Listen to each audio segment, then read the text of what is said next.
अस्सलामुअलैकुम। टूटे दिलों की पनाह। वो बस स्टैंड से पैदल ही चलती हुई ऑफिस की बिल्डिंग तक आई थी। इससे अपना भारी वजूद संभालना मुश्किल हो रहा था। इसकी सांसें बुरी तरह से फूल गई थी, मगर वो फिर भी हिम्मत कर रही थी। वो जानती थी कि इसकी हिम्मत टूटी तो उसे सहारा देने वाला कोई नहीं होगा। ऑफिस की बिल्डिंग में दाखिल होते ही उसे एक गौना सुकून का एहसास हुआ था। बाहर गर्मी इस कदर शदीद थी कि सांस लेना भी महाल होने लगा था। वो चंद लम्हों के लिए पास रखी कुर्सी पर बैठ गई थी और गहरे गहरे सांस भरने लगी थी। अजीब लड़की है, इसका 8वां महीना चल रहा है, फिर भी रोज़ ऑफिस आती है। आलिया को अपनी पोस्ट से सरगोशी करने की आवाज़ सुनाई दी थी। इसका दिल दुख से भर गया था। कोई भी किसी की मजबूरी नहीं समझ सकता था। इसके चेहरे पर एक तरह सी मुस्कुराहट बिखरी थी और वो किसी को अपनी मजबूरी नहीं समझा सकती थी। वो वहाँ से उठ खड़ी हुई थी। वो अपनी डेस्क पर जाकर बैठी थी और आंसू पीती हुई अपना काम करने लगी थी, मगर अब तक आलिया की तबीयत नहीं संभल सकी थी। उसे शदीद घबराहट हो रही थी। इसके माथे पर पसीने के कतरे चमक रहे थे। आलिया, तुम ठीक हो ना? तुम्हारी तबीयत तो ठीक है? आलिया की दोस्त ने आलिया की उड़ी हुई रंगत देख के सवाल किया था। आलिया ने बमुश्किल ही मुस्कुराकर उसकी तरफ देखा था। मैं ठीक हूँ, इतनी गर्मी में चल कर आई हूँ तो तुम्हें ऐसा लग रहा होगा। आलिया ने ख़ुद को संभालते हुए अपने चेहरे पर मुस्कुराहट सजाए जवाब दिया था। वैसे आलिया, एक बात बोलूँ? आलिया की कुलीग और दोस्त ने झिझकते हुए इससे इजाज़त तलब की थी। आलिया ने सवालिया नज़रों से उसे देखा था। तुम्हें इस हालत में ऑफिस नहीं आना चाहिए। तुम ऑफिस से चंद दिनों महीने की छुट्टी ले लो। मुझे तुम्हारी तबीयत ठीक नहीं लग रही है। ये तुम्हारे आराम करने के दिन है, घर है, आराम करो। क्यों इस कदर गर्मी में बसों में ख्वार हो रही हो? वो इससे हमदर्दी भरे लहजे में बोल रही थी। आलिया की आंखों में नमकीन पानियों का समंदर ठाटे मारने लगा था। इसने अपने हाथ में पकड़ी फाइल बंद की थी और ठंडी सांस भरकर अपनी दोस्त को देखा था। अगर मेरे लिए ये सब इतना आसान होता तो मैं कर चुकी होती, मगर ये मेरे लिए आसान नहीं है। मैं अपने भाई भाभी के साथ इनके घर में रहती हूँ और अपनी आधी से ज़्यादा तनख्वाह अपनी भाई भी के हाथ पे रखती हूँ। जब भी वो मुझे अपने घर में बर्दाश्त कर रही हैं, वरना वो कब का मुझे अपने घर से धक्के मार कर निकाल चुकी होती। अगर मैं जॉब से छुट्टियां कर लूँगी तो इन्हें पैसे कैसे दूँ? आलिया मुतमईन से लहजे में बोल रही थी, जैसे ये बात इसके बारे में नहीं हो रही थी बल्कि किसी और के बारे में हो रही थी। वो अपनी ज़ात के लिए बेहिस हो गई थी। आलिया, इन्हें तुम्हारी कंडीशन समझनी चाहिए। इस हालत में तुम्हारे लिए सब महफूज नहीं है। या तुम्हें या तुम्हारे बच्चे को कोई नुकसान पहुंच सकता है। सिदरा अभी भी अपनी बात पर कायम थी। आलिया के दिल को कुछ हुआ था। इसके चेहरे पर दर्द भरी मुस्कुराहट उभरी थी। जब इस बच्चे की फ़िक्र इसके बाप ने नहीं की तो वो लोग कौन होते हैं इसकी फ़िक्र करने वाले? आलिया ने दोबारा से अपने सामने फ़ाइल खोली थी। इसका साफ मतलब था कि वो इस मौजू पर बात नहीं करना चाहती थी। न सिदरा भी खामोश हो गई थी और वापस अपनी डेस्क पर चली आई थी। वो दिल से आलिया के लिए कुछ करना चाहती थी, मगर सच तो ये था कि वो खुद भी मजबूर थी। आलिया बज़ाहिर तो सर झुकाए काम कर रही थी, मगर इसके अंदर तूफ़ान उठ रहे थे। इसकी शादी इसके भाई ने ज़बरदस्ती इसकी मर्ज़ी के ख़िलाफ़ की थी। आलिया इस रिश्ते के लिए राज़ी नहीं थी, मगर इसके सर पर माँ बाप का साया नहीं था। वो भाई भाभी के साथ रहती थी। इसकी भाभी इसका वजूद अपने घर में बर्दाश्त करने को तैयार नहीं थी। इसीलिए जब इसका पहला रिश्ता आया तो इसी रिश्ते पर हामी भर ली गई थी। वो आदमी आलिया से पूरे 20 साल बड़ा था। आलिया 20 साल की थी, वो 40 साल का था। आलिया ने इस रिश्ते से इनकार करने की कोशिश की थी, मगर इसके भाई ने उसे ये कहकर खामोश करवा दिया था कि इस गुर्बत भरे घर में अगर इसके लिए कोई रिश्ता आ गया है तो ये भी गनीमत है। उसे ज़्यादा नखरे दिखाने की ज़रूरत नहीं है, वरना वो यहीं बैठी रह जाएगी। आलिया ने अपने भाई की बात मानकर इस रिश्ते के लिए हामी भर ली थी। यूँ एक ही हफ्ते में आलिया ब्याह कर चली गई थी, मगर ससुराल जाकर इसका असल इम्तिहान शुरू हुआ था। इसका शौहर इससे बेजार था। वो तो ये शादी करना ही नहीं चाहता था। घर वालों के इसरार पर मारे बांधे इस शादी के लिए राज़ी हुआ था, क्योंकि वो पहले ही दुबई में शादी कर चुका था। मगर यहाँ इसकी माँ और बहनों को एक नौकरानी की ज़रूरत थी। इसीलिए वो आलिया को ब्याह कर ले आई थी, क्योंकि जानती थी कि इसकी भाभी भी इससे बेजार हैं और उसे बोझ समझती हैं।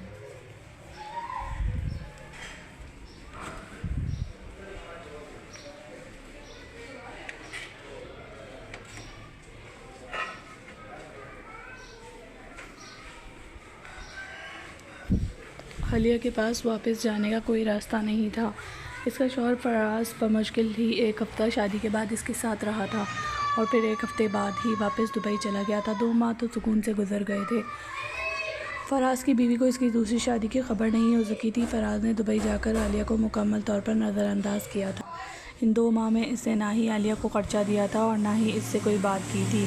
वो मुकम्मल तौर पर इससे किनारा कश हो चुका था। 2 माह बाद फराज की बीवी, जिसको किसी तरह से खबर हो गई कि फराज पाकिस्तान में दूसरी शादी करके आया है, इसने एक हंगामा मचा दिया था।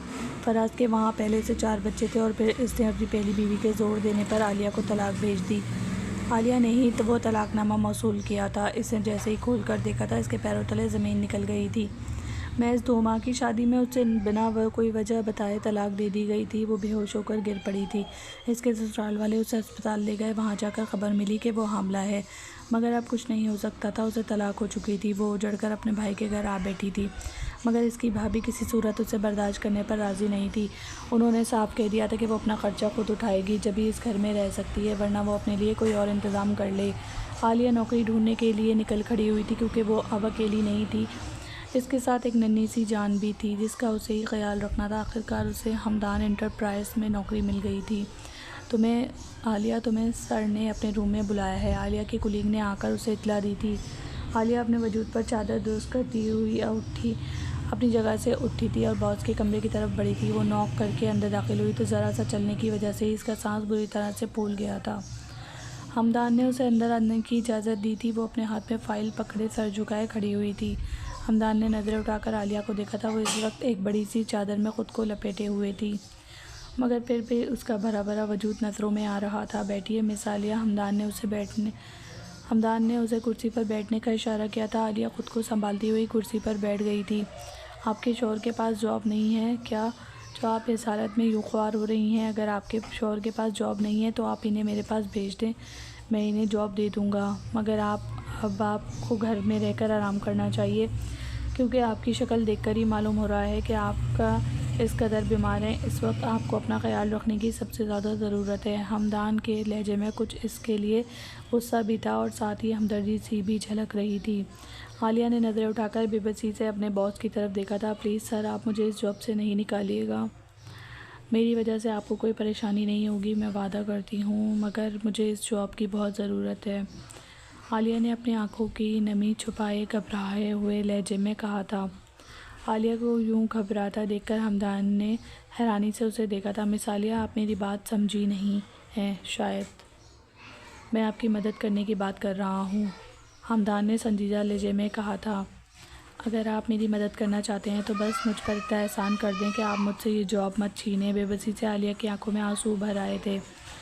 हमदान ने कुछ तज़बज़ब की कैफियत में उसे देखा था। अजीब पागल लड़की थी वो। इसके शौहर को जॉब देने की बात कर रहा था और वो रोना शुरू हो गई थी। मिस आलिया, इसमें रोने की कोई बात नहीं है। मैं आपको जॉब से नहीं निकाल रहा, मैं तो आप ही की मदद करने की कोशिश कर रहा था, हमदान ने नरम लहजे में कहा था। वो इसकी आंखों में आंसू देखकर ख़ुद भी परेशान हो गया था। मेरे शौहर ने मुझे तलाक दे दी है। इस बच्चे की ज़िम्मेदारी अब सिर्फ मेरी है। मैं अपने भाई भाभी के घर रहती हूँ और वहाँ रहने के लिए मुझे जॉब की अशद ज़रूरत है। आलिया के ख़ुद को कंपोज करते हुए सर उठाकर कहा था। हमदान इसकी बात सुनकर पत्थर का हुआ था। वो हैरत तो वह बेयकीनी से आलिया का चेहरा देख रहा था और इस बच्चे के बारे में सोच रहा था जो अभी इस दुनिया में भी नहीं आया था और इसका बाप इससे मुंह मोड़ चुका था। चंद लम्हों के लिए इन दोनों के दरमियान खामोशी छाई रही थी। हमदान को समझ नहीं आया कि वो इससे क्या बोले। कि आपके शौहर को इस बच्चे के बारे में मालूम है? हमदान ने ख़ुद को संभालते हुए बामुश्किल ही सवाल किया था। आलिया ने इस बात में सर हिलाया था। जी मालूम है, मगर इसके पहले से 4 बच्चे हैं। उसे मेरे इस बच्चे की ज़रूरत नहीं है।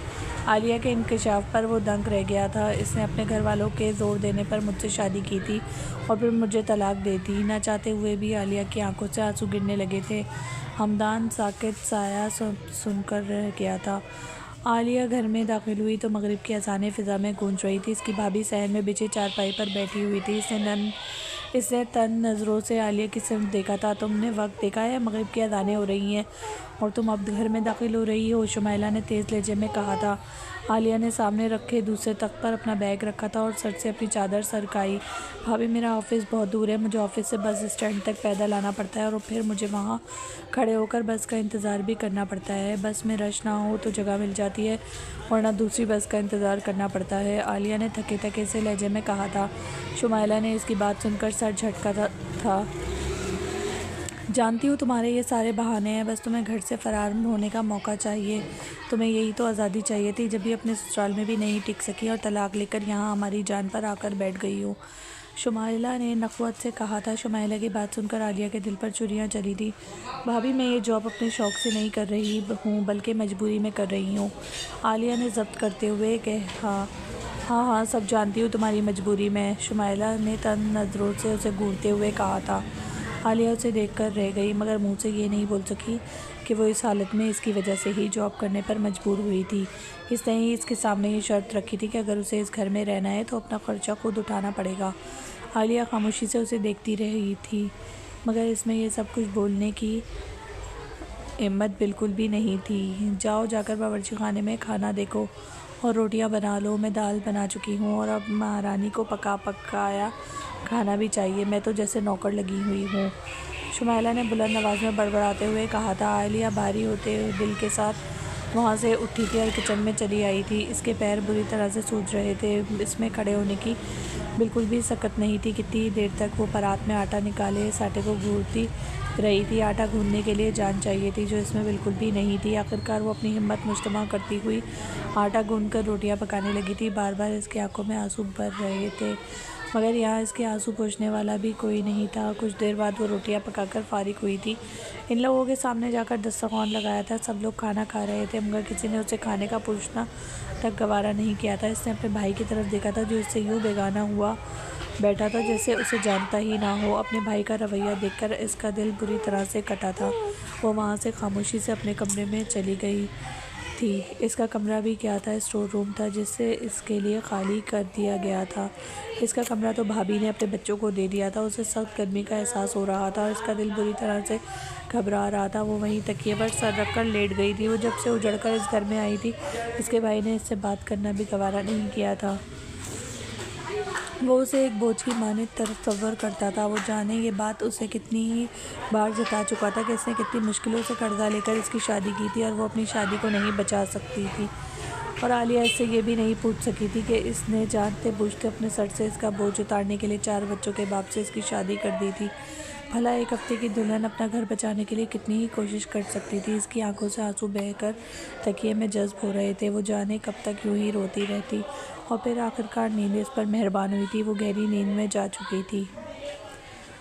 आलिया को सुबह से ही अपनी तबीयत ख़राब होती महसूस हो रही थी, मगर वो फिर भी हिम्मत करके ऑफिस आ गई थी। वो सर झुकाए बैठी काम कर रही थी। इसका चेहरा जर्द पड़ रहा था। वो जल्दी जल्दी काम निपटाकर डॉक्टर के पास जाना चाहती थी, मगर वो फाइल में उलझी हुई थी। इसके पेट में उठती दर्द की ठेसें शिद्दत इख्तियार करती ही जा रही थी। इसने हलक से कराह निकली थी। इसके कुलीग इसकी जानिब मुतवज्जा हुए थे। वहाँ से गुजरता हमदान भी ठिठक कर रुक गया था और फिर वो तेज़ी से आलिया के समीप बढ़ा था। आलिया बुरी तरह से तड़प रही थी। हमदान समझ गया था कि बच्चे की पैदाइश का वक्त नज़दीक आ गया है और वो ये भी जानता था कि इस मुश्किल वक्त में आलिया के साथ कोई नहीं होगा। इसने आलिया को अपने बाजुओं में भरा था और तेज़ी से उसे लेकर बाहर भागा था।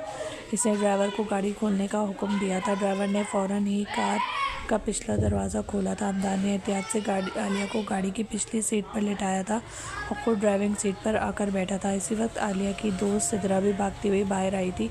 वो गाड़ी की खिड़की पर हाथ रखकर झुकी थी। हमदान ने सवालिया नज़रों से उसे देखा था।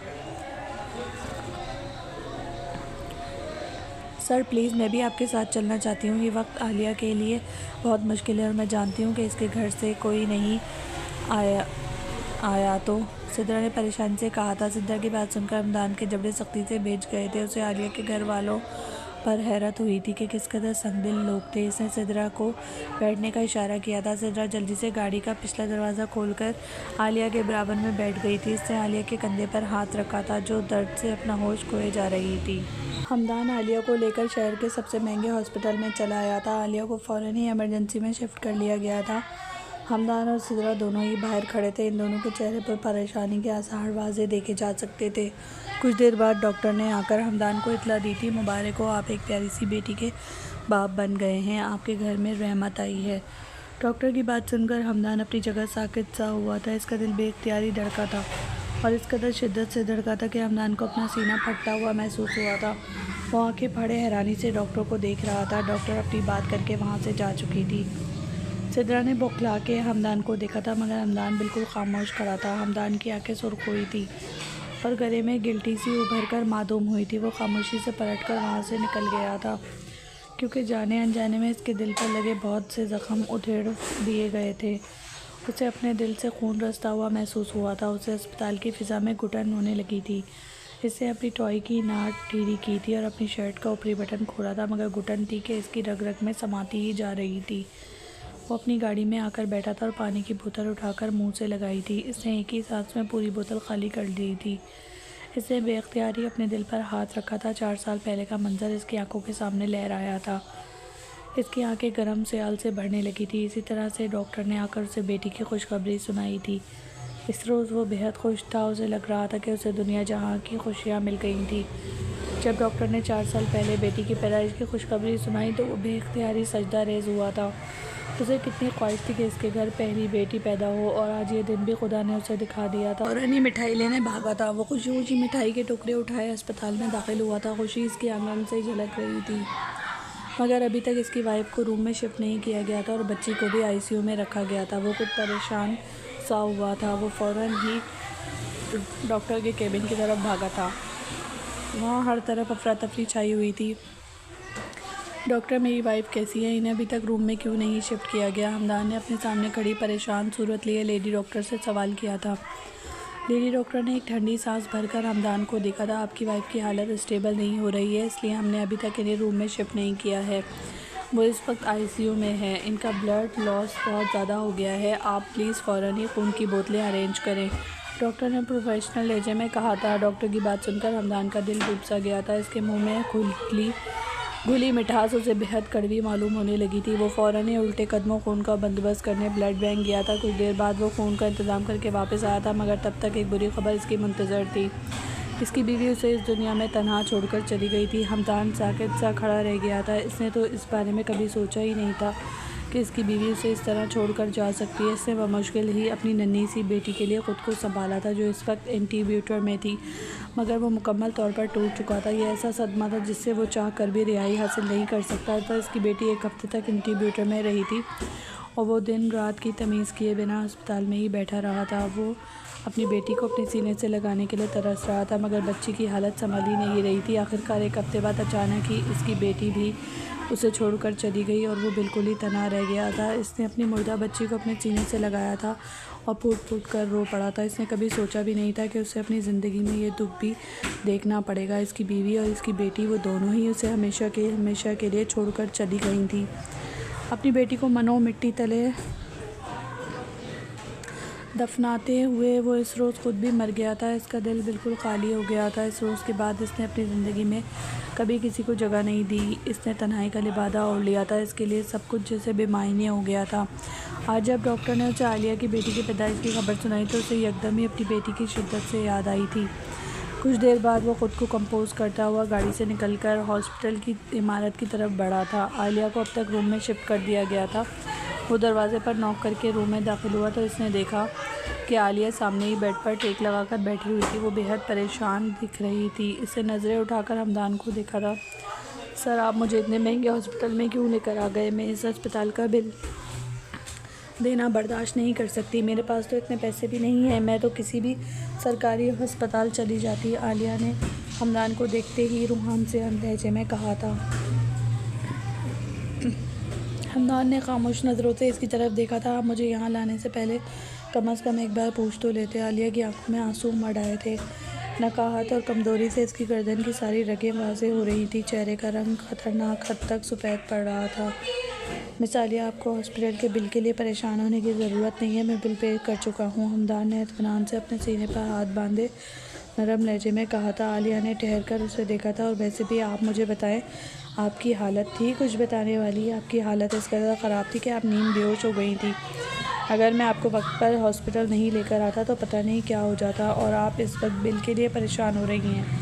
और वैसे भी किसी सरकारी अस्पताल में आपकी और आपकी बेटी की इस तरह से केयर नहीं हो सकती थी जैसे यहाँ हो सकती है, हमदान ने नरम लहजे में कहा था। मैं जल्दी आपको आपके पैसे वापस कर दूँगी। इसकी बात सुनकर आलिया ने शर्मिंदा होते हुए सर झुकाए कहा था, मगर वो ये बात भी बखूबी जानती थी कि वह इस हॉस्पिटल का लाखों रुपए का बिल अदा नहीं कर सकती थी। तकल्लुफ़ की ज़रूरत नहीं है और वैसे भी इतनी बड़ी अमाउंट नहीं है जो आप इस तरह से परेशान हो रही हैं। हमदान ने बात को टालने की कोशिश की थी। आलिया इसकी शक्ल देखकर रह गई थी। सामने खड़ा शख्स कोई रिश्ता ना होते हुए भी इसकी मदद कर रहा था और इसके अपने इससे मुंह मोड़े बैठे थे। हालांकि इसने होश में आते ही अपने भाई भाभी को फ़ोन करके बता दिया था, मगर अब तक इन लोगों ने हॉस्पिटल आने की ज़हमत गवारा नहीं की थी। यहाँ तक कि किसी ने उसे इसकी बेटी की पैदाइश की मुबारकबाद तक देना गवारा नहीं किया था। वो इस वक्त खुद को बेहद तन्हा और अकेला महसूस कर रही थी। आज सही मायनों में उसे डर महसूस हुआ था कि वो तन्हा अपनी बेटी को कैसे पालेगी। यही सोच सोच कर इसकी आंखों में आंसू आ रहे थे। इसकी उम्र अभी महज 20 बरस थी और इस पर इतनी बड़ी जिम्मेदारी आन पड़ी थी। इस वक्त नर्स गुलाबी कम्बल में लिपटी बच्ची को लेकर अंदर दाखिल हुई थी। इसने लाकर सीधी बच्ची हमदान के हाथों में थमाई थी। उसे लगा कि बच्ची का बाप खड़ा है। हमदान ने बड़बड़ाते हुए नन्ही सी बच्ची को अपने बाजुओं में भरा था और एक लम्हे के लिए वो कांप सा गया था। उसे महसूस हुआ कि जैसे इसने अपनी बेटी को गोद में लिया था। पहली बार जब इसने अपनी बेटी को अपनी गोद में लिया था वो भी इतनी ही नाजुक सी थी। हमदान के चेहरे का रंग बदला था। उसे अपने हाथों पैरों में लड़जाहट सी महसूस हुई थी। इसे बेख्तियार ही बच्ची को अपने सीने से लगाया था और चंद लम्हे यूं ही खड़ा रहा था। इसकी आंखों में नमी तैर रही थी, जबकि आलिया हैरानी से यह मंजर देख रही थी। हमदान के चेहरे पर एक इत्मीनान भरी सी मुस्कुराहट छाई हुई थी। चंद लम्हों बाद इसने बच्ची को आलिया की समेत बढ़ाया था। आलिया ने कांपते हाथों से बच्ची को लिया था। ना चाहते हुए भी इसकी आंखों से आंसू निकल पड़े थे। यह मुस्तकबिल का खौफ था जो उसे रुलाए जा रहा था।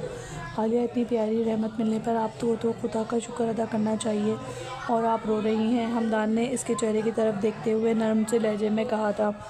इसकी बात सुनकर आलिया के होठों पर एक तल्ख सी मुस्कुराहट उभरी थी। मुझे नहीं पता मैं इस बच्ची को कैसे पालूंगी, ये खौफ मुझे डरा रहा है।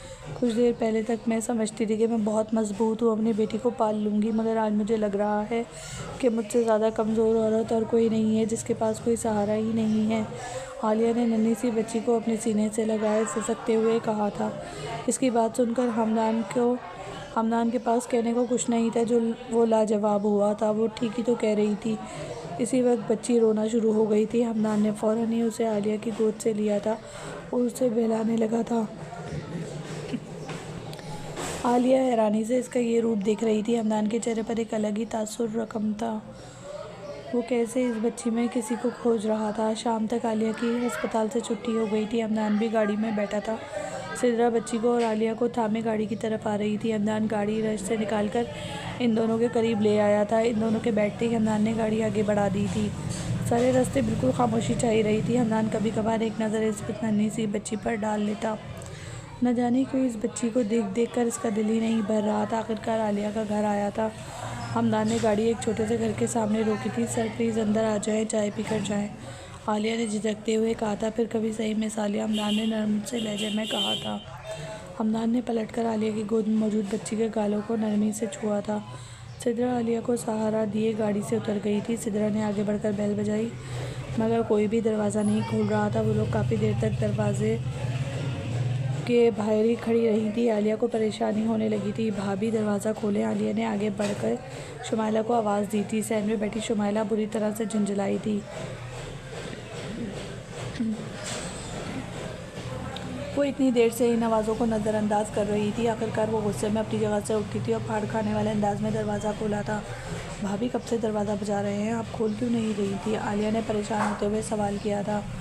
शुमाइला ने कीना तो उस नज़रों से पहले आलिया को देखा था और फिर इसकी गोद में मौजूद बच्ची की तरफ देखा था। अगर मैं दरवाज़ा नहीं खोल रही तो इसका मतलब ये नहीं है कि तुम दरवाज़ा तोड़ दो, शुमाइला ने बदतमीज़ी से चीखते हुए कहा था। सिदरा और हमदान ने आंखें फाड़े हैरानी से शुमाइला को देखा था और आलिया शुमाइला की बातों पर जी भरकर शर्मिंदा हुई थी। भाभी मुझे घर आने दें, फिर हम बात करते हैं, आलिया ने आहिस्ता लहजे में कहा था। शुमाइला ने घूर कर उसे देखा था। अब तुम्हारी और तुम्हारी इस बच्ची की मेरे घर में कोई जगह नहीं है। एक तो पहले ही तुम्हारा बोझ हम उठा रहे थे, अब क्या इस बच्ची का बोझ भी उठाएंगे, शुमाइला ने लड़ाका औरतों की मानद हाथ नचाते हुए कहा। हमदान ने माथे पर बल डाले आलिया की भाभी को घूर कर देखा था। वो इस नन्ही सी जान को बोझ समझ रही थी, जिसे अभी इस दुनिया में सांस लेने लिए महज चंद ही घंटे हुए थे। भाभी, आप कैसी बातें कर रही हैं, अपनी बच्ची के बारे में? ये अल्फाज सुनकर इसका दिल छलनी हुआ था। आंखों में नमकीन पानियों का समंदर ठाटे मारने लगा था। हमदान भी गाड़ी से उतर आया था और आलिया के पीछे आकर खड़ा था। देखें मोहतरमा, आपको जो भी बात करनी है अपने घर के अंदर करें, इस तरह से सारे महल्ले को चीख चीख कर क्यों सुना रही हैं? हमदान ने ज़ब्त करते हुए कहा था। शुमाइला ने इसकी तरफ भी तंग नज़रों से घूर कर देखा था।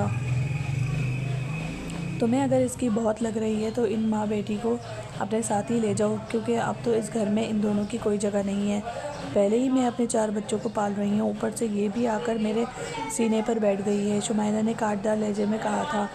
भाभी एक बार मुझे अंदर आने दें, आलिया ने मिन्नत भरे लहजे में कहा था। इसकी आंखों से टिप टिप आंसू गिर रहे थे। इस बच्ची को कहीं फेंक कर आओ, जब भी तुम इस घर में आ सकती हो। शुमाइला ने बेइज्जती की हद पार कर दी थी। हमदान के दिल को कुछ हुआ था। हमदान ने ज़ब्त से मुठ्ठियाँ भेजी थी। शुमाइला ने इन लोगों के मुंह पर दरवाज़ा बंद किया था। आलिया साकित सी खड़ी रह गई थी। इसने तड़प कर दरवाज़ा बजाया था, मगर शुमाइला अपने कमरे में जाकर बैठ गई थी।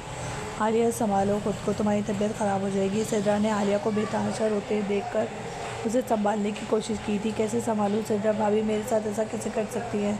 ये मेरे माँ बाप का घर है, वो मुझे इस घर से कैसे निकाल सकती है? मैं अपनी बच्ची को लेकर कहाँ जाऊँगी? मेरे पास तो सर छुपाने का कोई आसरा भी नहीं है। आलिया ने फूट फूट कर रोते हुए कहा था। प्लीज़ आप चलकर गाड़ी में बैठें, सब देख रहे हैं। हमदान ने आहिस्ता आवाज़ में आलिया से कहा। इसके सिवा आलिया के पास और कोई चारा भी नहीं था। वो रोती हुई आकर गाड़ी में बैठ गई, क्योंकि ये बात तो तय थी कि अब शुमाइला दरवाज़ा नहीं खोलने वाली थी और उसे और उसकी बेटी को घर से निकाल चुकी थी। हमदान ने गाड़ी वहाँ से आगे बढ़ा दी। हाँ, मुझे किसी दारुल अमान में छोड़ दें, आलिया ने रोते हुए कहा था। रो रो कर इसकी आंखें सुर्ख हो गई थी। इससे बोला भी नहीं जा रहा था। हमदान ने बैक व्यू मिरर में इसके सिसकते हुए वजूद को देखा था। आप फ़िलहाल मेरे घर चलें, मैं आपको इस तरह किसी दारुल अमान में नहीं छोड़ सकता। वहाँ मेरी बीजान है, हम कोई हल निकाल लेंगे। इस वक्त आपको आराम की ज़रूरत है, हमदान ने फैसला के लहजे में कहा था। लेकिन मैं आपको परेशान नहीं करना चाहती। सर प्लीज़ मुझे मज़ीद शर्मिंदा मत करें। पहले ही आपका मुझ पर बहुत बड़ा एहसान है, इससे ज़्यादा मैं आपके एहसान नहीं ले सकती, क्योंकि मैं आपके किसी भी एहसान का बदला नहीं चुका सकती। आलिया ने बेतहाशा रोते हुए कहा था। हमदान ने इसकी बात सुनकर गहरी सांस भरी थी। आलिया मेरे घर चल रही हैं, इस बारे में बाद में बात करते हैं। आपकी बार हमदान का लहजा दो टोक भी था। आखिर आलिया को खामोश होना पड़ा था। कुछ देर बाद हमदान आलिया और इसकी नौमौलूद बच्ची को अपने साथ लिए अपने घर चला आया था। सिद्रा भी इन दोनों के हमरा थी। हमदान की गाड़ी देखकर सदर दरवाजे पर बैठे मुस्तैद चौकीदार ने फ़ौरन ही उठकर दरवाज़ा खोला था। हमदान गाड़ी को कार पोर्च में लेकर आ गया था। आलिया अपनी बच्ची को संभाले झिझकती हुई गाड़ी से उतरी थी। रो रो कर इसका पूरा चेहरा सुर्ख हो गया था। वो दोनों हमदान के पीछे चलती हुई लाउंज में दाखिल हुई थी। लाउंज में दाखिल होते ही एकदम ही ठंडक का एहसास हुआ था। लाउंज में सामने ही सोफे पर सफ़ेद रंग के दुपट्टे के हाले में बीजान बैठी हुई थी। वो हमदान के साथ 2 लड़कियों और एक छोटी सी बच्ची को देखकर बुरी तरह से चौंक गई थी। हमदान सीधा बीजान की तरफ गया था और इनके सामने अपने सर को झुका दिया था। बीजान ने बेइंतहा मोहब्बत से इसके सर पर हाथ रखा था और ये चंद ही लम्हों में उसे ढेर दुआएं दे डाली थी। ये लोग कौन है बेटा? बीजान ने सिद्रा और आलिया की तरफ देखकर सवाल किया था। सिद्रा ने जल्दी से इन्हें सलाम किया था, जबकि आलिया बिल्कुल खामोश खड़ी थी। वो दिल ही दिल में डर रही थी। वो जाने हमदान की बात पर कैसा रद्द-ए-अमल देंगी। बीजान, ये आलिया हैं और ये सिद्रा हैं, दोनों मेरे ऑफिस में काम करती हैं। आलिया और इनकी बेटी हमारे घर मेहमान हैं, ये दोनों यहीं रुकेंगी, हमदान ने नरम से लहजे में कहा था। आलिया का झुका हुआ सर मज़ीद झुक गया था। हमदान ने इन्हें आंखों में इशारा किया कि वो इन्हें सारी तफसील से बाद में आगाह कर देगा। बीजान ने आलिया की तरफ देखा था, जो सर झुकाए शर्मिंदा सी खड़ी थी। प्लीज़ आप लोगों की मेरी वजह से परेशान होने की ज़रूरत नहीं है। मैं किसी दारुल अमान चली जाऊँगी, वहाँ मेरी जैसी बहुत सी औरतें रहती हैं, मैं भी रह लूँगी। आलिया ने हमदान की तरफ देखते हुए हल्के लहजे में कहा था, मगर इसके लहजे में आंसुओं की आमेज़िश साफ महसूस हो रही थी। कैसी बातें कर रही हो बेटा, तुम हमारी मेहमान हो, हम कैसे तुम्हें अकेला छोड़ सकते हैं? बीजान ने आलिया की बात सुन ली थी और उसे डपटते हुए कहा था, यहाँ मेरे पास आकर बैठो। बीजान ने उसे अपने बराबर बैठने का इशारा किया था। आलिया अपनी बेटी को संभालती हुई इनके बराबर में जाकर बैठ गई थी। इसका चेहरा आंसुओं से गीला हो रहा था। बीजान ने इस नन्ही सी परी को अपने बाजुओं में भरा था। माशाल्लाह बहुत प्यारी बच्ची है, अल्लाह नसीब बच्चे करे। बीजान ने बच्ची को देखते हुए दिल से दुआ दी थी। अब मुझे चलना चाहिए, बहुत देर हो गई है, मेरे पेरेंट्स मेरा इंतज़ार कर रहे होंगे, सिद्रा ने कहा था। मिस सिद्रा, आपको ड्राइवर छोड़कर आ जाएगा, हमदान ने इससे कहा था। तो सिद्रा ने आगे बढ़कर आलिया को गले से लगाया था और उसे तसल्ली दी थी और फिर वहाँ से निकल कर आई थी। वो अब महफूज हाथों में थी। बीजान ने इसी वक्त एक मुलाजमा को बुलाया था और उसे गेस्ट रूम साफ़ करने का हुक्म दिया था और दूसरी मुलाजमा को खाना तैयार करने का हुक्म दिया था। कुछ ही देर में गेस्ट रूम रेडी हो गया था। बीजान ने आलिया और उसकी बेटी को गेस्ट रूम में आराम करने भेज दिया था। इतनी देर में हमदान भी फ्रेश होकर नीचे आ गया था। वो ठंडी सांस भरता हुआ बीजान के बराबर में बैठा था और इन्हें शुरू से लेकर आखिर तक सारी कहानी सुनाई थी। बीजान हैरान थी कि वो लड़की इतनी सी उम्र में इस कदर जुल्म सह चुकी थी। वो सगे रिश्तों के इस तरह आंखें फेरने पर भी हैरान था। आलिया के लिए इनका दिल दुख से भर गया था। अच्छा किया तुमने उसे यहाँ ले आए, पता नहीं इस हालत में इस नन्ही सी बच्ची को लेकर कहाँ मारी मारी फिरती। लगता है लोगों में खौफ खुदा ख़त्म हो गया है, बीजान ने अफसोस भरे लहजे में कहा था। इन्हें आलिया के लिए वाकई दुख हो रहा था। अभी इसकी उम्र ही क्या थी और उसे ये सब कुछ झेलना पड़ गया था। उन्होंने मुलाजमा को आलिया के लिए परहेज़ी खाना बनाने का हुक्म दिया था। आलिया के पास इस नन्ही परी के लिए कोई सामान मौजूद नहीं था, यहाँ तक कि कपड़े भी मौजूद नहीं थे। वो इसी सोच में गलता थे। जब इसके कमरे के दरवाजे पर दस्तक हुई थी, वो फ़ौरन सीधी होकर बैठी थी। चंद लम्हों बाद हमदान का चेहरा दरवाजे के फ्रेम में नमदार हुआ था। इसने अपने हाथ में काफ़ी सारे शॉपिंग बैग्स पकड़ रखे थे। इसने वो सारे शॉपिंग बैग्स बेड पर रखे थे। आलिया ने सवालिया नज़रों से इसकी तरफ देखा था। ये इस छोटी सी गुड़िया के लिए कुछ सामान है, अगर किसी भी चीज़ की ज़रूरत हो तो आप मुझे बता दीजिएगा, हमदान ने आलिया के चेहरे की तरफ देखते हुए धीमे लहजे में कहा था। आलिया ने हैरान नज़रों से सामान की तरफ देखा था। ये सब कुछ आप कब लाए? वो बेहद हैरान थी। यूँ समझे शायद ये सारा सामान इसी के लिए आया था। हमदान के लहजे में एक खालीपन सा था। आलिया कुछ समझ ही नहीं सकी थी। हमदान ने झुककर बच्ची के गुलाबी गालों को छुआ था और अपनी आंखों की नमी छुपाते हुए कमरे से बाहर चला गया। आलिया ने वो बैग्स खोलकर देखे तो इसमें इस बच्ची की ज़रूरत का हर सामान मौजूद था और सारा सामान बहुत महंगा और ब्रांडेड था। वो सोच में पड़ गई थी। हमदान का ये रोज़ का मामूल बन गया था। वो रोज़ ऑफिस से आकर इस नन्ही सी गुड़िया के साथ खेलता था। वो भी हमदान के लम्स से मानूस हो गई थी। आलिया भी काफ़ी हद तक पुरसुकून थी। आलिया, आपने अभी तक किसका नाम नहीं रखा? हमदान ने अचानक ही सवाल किया था। खाना खाते हुए आलिया ने नज़रें उठाकर उसे देखा था। मैंने सोचा ही नहीं, आलिया ने दुखी लहजे में जवाब दिया था। अगर आपकी इजाज़त हो तो मैं इसका नाम रख दूँ? हमदान ने झिझकते हुए सवाल किया था। बीजान की नज़रें हमदान के चेहरे पर टिकी हुई थी। वो जैसे हमदान के चेहरे में कुछ खोजने की कोशिश कर रही थी। आपको मुझसे इजाज़त लेने की ज़रूरत नहीं है, आलिया ने नरमी से जवाब दिया था। हाथ से इसका नाम मनाया है, हमदान ने चमकती हुई आंखों के साथ कहा था। बीजान के दिल को कुछ हुआ था। ये तो वही नाम था जो हमदान ने अपनी बेटी का रखा था। बीजान सोच में पड़ गई थी। बीजान इस बच्ची के साथ हमदान की अटैचमेंट तो देख ही चुकी थी और वो ये भी समझ गई थी कि वो शायद इस बच्ची में अपनी बेटी को तलाश करने की कोशिश कर रहा है, मगर हमदान इसका नाम अनाया रख देगा, उन्होंने ये नहीं सोचा था। वो खामोश नज़रों से उसे देखती रह गई थी।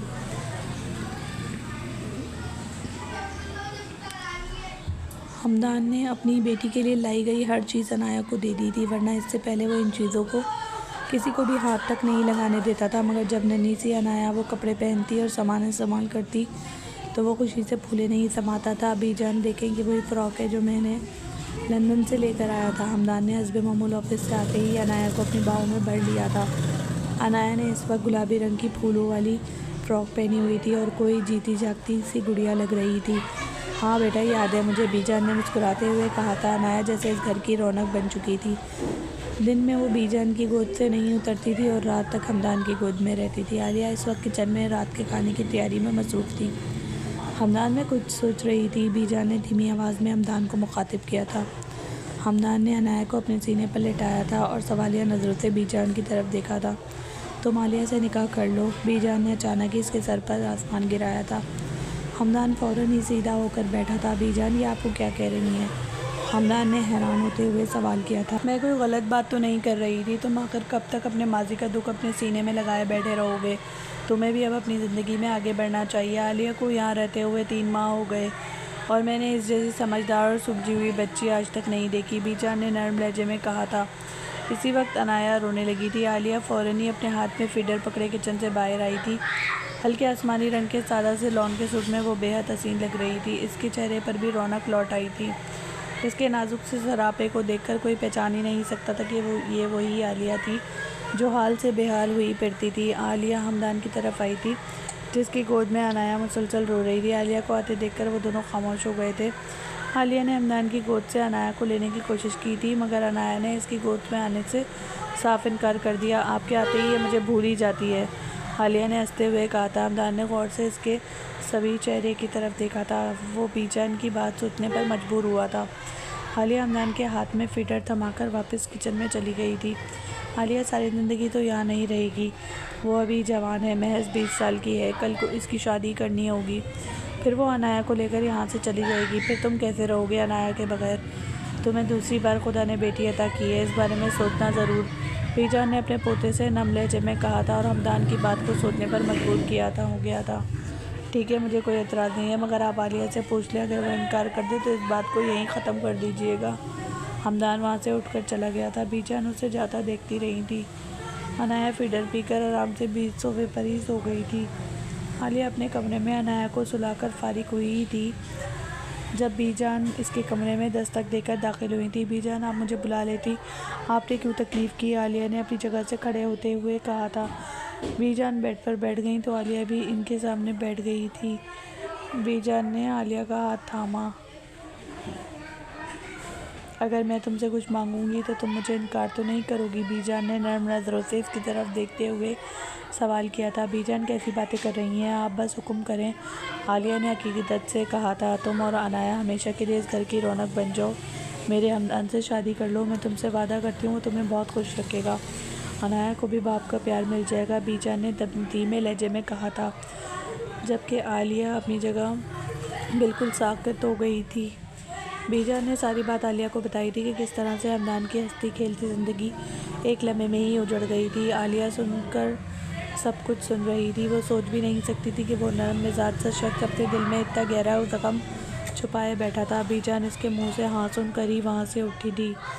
बीजान के जाने के बाद आलिया ने अपना सर थामा था। वो इन गुजरे दिनों में इसी बात से डरती आई थी कि अगर उसे यहाँ से भी जाना पड़ा तो वो कहाँ जाएगी। आज इसके सारे खौफ ख़त्म हो गए थे। सर पर छत होने का एहसास क्या होता है आज उसे मालूम हुआ था। इसने इस रिश्ते के लिए हामी अनाया के लिए भरी थी। वो उसे ऐसी ज़िंदगी नहीं देना चाहती थी जहाँ उसे बाप का प्यार मैसर ना हो, और हमदान इसकी बेटी को बाप का प्यार देगा और उसे इस बात का पूरा यकीन था। अगले जुम्मे को निकाह बहुत सादगी से रखा गया था। बीजान ने खुद अपने हाथों से आलिया को तैयार किया था। हल्के गुलाबी रंग के जोड़े में वो बेहद हसीन लग रही थी। इसके चेहरे पर पहली बार एक सुकून सा उतर आया था, जैसे बरसों बाद इसकी थकी हुई रूह को कोई पनाह मिली हो।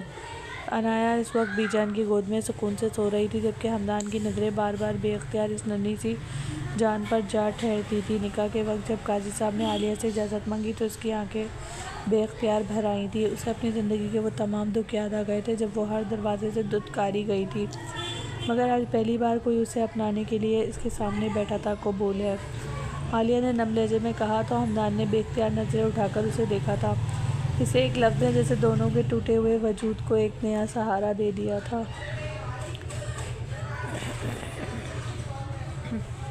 निकाह मुकम्मल होते ही बीजान की आंखों से खुशी के आंसू बह निकले थे।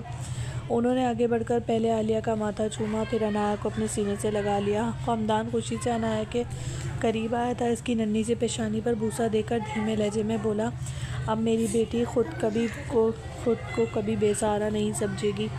आलिया ने ये अल्फाज सुने तो इसकी आंखों से आंसू बह निकले, मगर ये आंसू पहले जैसे बेबसी के नहीं थे। ये बरसों बाद मिलने वाली सकून, तहफ़्फ़ुज़ और अपनेपन के आंसू थे, और यूं दो टूटे हुए लोग एक दूसरे का सहारा बन गए थे। एक मर्द जिसने अपनी बीवी और बेटी खोई थी, एक औरत जिसे ज़िंदगी ने हर मोड़ पर ठुकराया था, मगर शायद कुछ रिश्ते दर्द के बाद ही मुकम्मल होते हैं, और अनाया इन दोनों के दरमियान खुदा की वो खूबसूरत अनायत थी जिसने दो अधूरी ज़िंदगियों को मुकम्मल कर दिया था। इस कहानी ने न सिर्फ एक मसलूम लड़की की तकलीफ़ नहीं दिखाई, बल्कि हमारे माशरे की कई तल्ख़ चीज़ों को बेनकाब किया है, जहां अक्सर औरत को रिश्ता नहीं बल्कि जिम्मेदारी समझकर एक घर से दूसरे घर मुंतकिल कर दिया जाता है। आलिया का किरदार सब्र, खामोश कुर्बानी और माँ की बेलौस मोहब्बत की खूबसूरत मिसाल था, जो टूटने के बावजूद बिखरी नहीं। जबकि शुमाइला और भाई जैसे किरदार ये एहसास दिलाते हैं कि कभी कभी खून के रिश्ते भी इंसान को पनाह नहीं देते। हमदान का किरदार इस कहानी की सबसे खूबसूरत रोशनी था, जिसने साबित किया कि हर मर्द जालिम नहीं होता। कुछ लोग खुद टूट कर भी दूसरों का सहारा बन जाते हैं। ये कहानी ये सबक देती है कि किसी औरत की मजबूरी, तलाक या तन्हाई को इसकी कमज़ोरी ना समझा जाए, क्योंकि हालात इंसान से सब कुछ छीन सकते हैं मगर इसकी इज़्ज़त नहीं छीननी चाहिए। कभी कभी एक नरम लहजा, एक महफूज शर्त और थोड़ी सी मोहब्बत किसी की पूरी ज़िंदगी बदल देती है। और शायद इंसानियत भी यही है कि हम किसी गिरे हुए शर्त को मज़ीद धक्का देने के बजाय इसका हाथ थाम लें। कहानी पसंद आई हो तो लाइक करें, कमेंट्स करें और मेरे चैनल को सब्सक्राइब करें। अपनी राय का इजहार करें, चैनल को सब्सक्राइब कर लें। शुक्रिया। ख़त्म शुद।